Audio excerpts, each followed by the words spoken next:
My name is Mia Yates. I'm 23 years old, and I work from home. I have a nice older brother who is 5 years older than me. He's engaged to a woman named Natalie, who is 26 years old. Natalie is very different from me. I'm not great at talking to people, but Natalie is outgoing and makes friends easily. Natalie has become close to our parents and often visits our house without telling us beforehand. Today, she showed up at our door without calling first.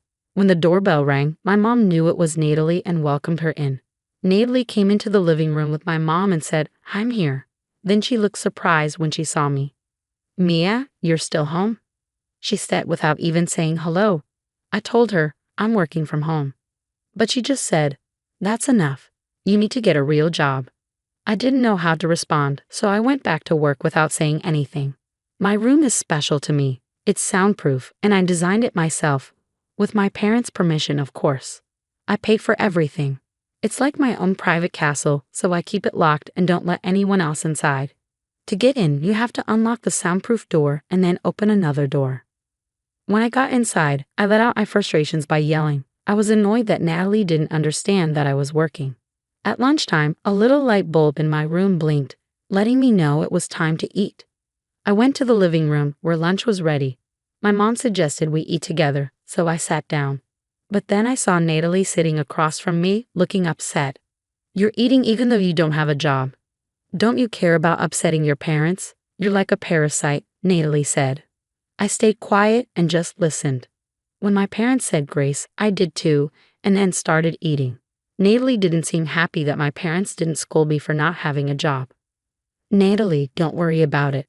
Mia's our daughter, and we'll take care of her," my dad said, trying to reassure her. But Natalie wasn't convinced. She kept on expressing her worries. "I can't feel sure about marrying into this family if things stay like this," she said, still angry. My parents tried to calm her down, saying, "Just marry into our family, everything will be fine." But Natalie wasn't happy with their response. She kept on talking about her concerns. "I'm still not reassured. What if you two can't take care of Mia anymore? Do you expect me or our future kids to look after her?" she said, assuming that I'd always depend on others and never do anything for myself. I stopped eating and felt upset by what she was saying. My mom tried to defend me, saying, "Mia does work, you know. Don't worry about her," but Natalie wouldn't stop worrying. At 23, just look at her. Braided hair, thick glasses, always in sweats. "Who would believe she's working like this?" Natalie said, clearly frustrated. I tried to defend myself, softly saying, "How I look doesn't affect my work." But it seemed to make her even more upset. "Then what kind of job do you do? Tell me," she demanded, staring at me angrily. I was so scared that I couldn't speak. My mom stepped in, saying, "Mia's job is private to our family. I'm sorry, but we can't discuss it." Natalie got up and stormed off, saying, "So I'm not part of this family, is that it?" I felt bad for causing a scene and apologized to my parents. My dad reassured me, saying, "It's okay, Mia. Just do what makes you happy," with a smile. After dinner, I felt a bit better and decided to talk to Natalie about my job after my brother's wedding. I brought it up during the meal, and my parents seemed to think it was a good idea. Later in the evening, after cleaning up, I went grocery shopping with my mom while my dad took care of the garden. When we got back, we found Natalie crying in the living room with my dad comforting her. My mom asked what was wrong, but Natalie was too upset to answer. My dad told us he heard a loud noise from inside the house while he was in the garden. He pointed to a crowbar and hammer on the table. I realized right away that something had happened to my room and rushed to check it out. When I got to my room, I saw that the door was badly damaged, like someone had tried to force it open with a crowbar and hammer. I felt frozen, a mix of shock and fear taking over me. My dad called my brother, who promised to come over as soon as he could. So I decided to stay in my room until he got there and tried to calm myself down. While I was waiting, I called my company and got permission to tell my future sister-in-law about my job after she married my brother. When I saw the light flicker in my room, I knew my brother had arrived. When I stepped out, I was surprised to see him already at the door. He apologized for startling me and didn't look at me but at the damaged door. I could tell he was probably shocked by what Natalie had done. I told him not to worry, that I would replace it myself, but he insisted that Natalie would take care of it. He took my hand and led me to the living room, where Natalie and my parents were waiting. As soon as we walked in, my brother confronted Natalie, saying, "I never thought you were capable of such violence." Everyone was shocked to see my usually calm brother so angry. He insisted, "You need to apologize properly to Mia and fix the door." Natalie started crying and kept saying, "I'm sorry," to my brother, but he interrupted her, saying, "This apology isn't for me," and gave her a stern look. I told my brother it was okay, but he kept his eyes on Natalie. She turned to me, knelt down, and apologized, promising to make things right. I accepted her apology and decided to move on from the incident. But I was curious why she did it, so I asked her. She said, "I thought if you didn't have a safe place, you'd have to get a job." Hearing this, I debated whether to tell her about my job before the wedding. But I knew it went against company rules, so I stayed quiet for now. The tension between my brother and Natalie bothered me, so I gave them each a concert ticket to try to lighten the mood. As Natalie looked at the tickets, she exclaimed, "These are for the Ames concert." Her face lit up with excitement, and she turned to my brother, saying, "Let's go." Her joy was infectious. My brother asked me, "Are you sure? These tickets are hard to get." I replied, "I got lucky. You can use them to make peace if you want." My brother's face also lit up with delight. Seeing them so happy made me happy too. The good vibes returned, and everyone forgot about the damaged door, enjoying their meal together. On the day of the concert, while I was out, Natalie excitedly visited my house to thank me. Since I wasn't home at the time, Natalie seemed to tell my parents, "Enjoy yourselves. Looks like Mia's decided to work outside for a change." The concert was fantastic. Afterward, my brother called me. He'd split off from Natalie at a company party and was thrilled about the concert. He mentioned that Natalie was a huge Ames fan and had always wanted to attend their once-a-year concert. He said she was over the moon about finally seeing them live. On the way home, Natalie couldn't stop talking about how amazing Ames was. When I mentioned I was glad we patched things up, my brother surprised me by saying, "The soundproof door we got as compensation cost $7,000. I just replied, "Sounds about right." He was shocked, saying, "Wow, that's expensive." I explained to my brother that the components for a soundproof room are expensive, which surprised him even more. He mentioned that Natalie felt the $7,000 expense for the door, but the concert made up for it. I felt good about giving them the tickets, especially since my brother and Natalie seemed to be getting along. However, Natalie still didn't understand my work-from-home job and thought I started working outside after the concert, which made her happy. When she realized her mistake, she started calling and visiting my house daily, urging me to get a job. I hoped to endure it until the wedding. But things only got worse. Even though I didn't want to see her until then, Natalie kept summoning me to the living room, where she kept nagging me about getting a job before the wedding, saying, "I don't want a jobless family member." To distract Natalie, I gave her merchandise like mascots and file cases from my previous company. At first, she happily accepted her favorite Ames items, but eventually, she started asking questions. She wondered why I had so much Ames merchandise. Reluctantly, I told her, "A friend who works with the Ames company gives them to me." When Natalie heard this, her smile widened and she seemed even happier. "Please get me more tickets next time," she said, but there was still a problem. She wanted more merchandise and started causing trouble about being allowed into my room.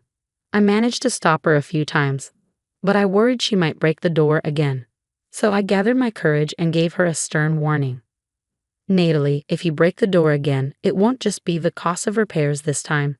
Last time, I paid for it. Next time, you'll be the one paying."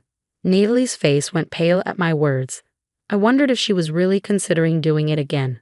All I could do was hope the wedding would be over soon so I could have some peace. Even after that, until the wedding day, there wasn't a single day when Natalie didn't visit or use the call light. I lost count of how many times I yelled enough already in my room. I tried talking to my brother about it, but he seemed resigned, saying, "I've told Natalie over 100 times that Mia is working, but she doesn't seem to listen to me." In my mind, I thought, I wish my brother would get as angry as he did when she broke my door. But I knew he was busy with wedding preparations. He had mentioned he needed to finish a ton of work before the wedding so he could go on the honeymoon. So I didn't have much hope in relying on him. I had to give up and deal with Natalie on my own.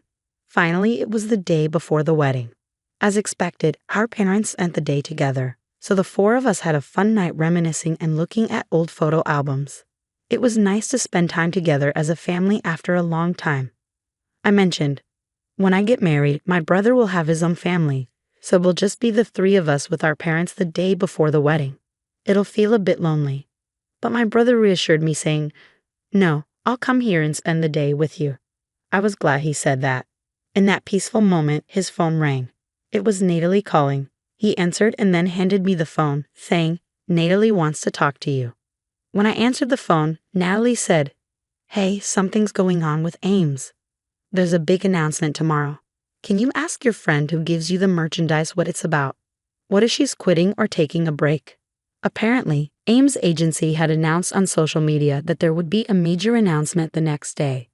I didn't want to be bothered during my family time, so I simply said, "I don't know," and hung up. My brother felt the same way and turned off his phone. When our dad said it was time to go to bed early, my brother bowed deeply and thanked our parents for taking care of him. He said he was ready to be happy with Natalie. Mom joked, "That's what happens when women get married." My brother laughed along with the rest of us, and we ended the night before the wedding on a light note. Finally, the wedding day arrived. I told my family I'd be a bit late in the morning, and they headed to the venue without me. When I got there later, I went to the waiting room to congratulate Natalie. I knocked on the door, and there she was, the beautiful bride, all ready for her big day.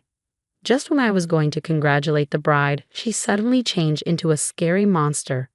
She said she still had something important to tell me from yesterday when we talked on the phone.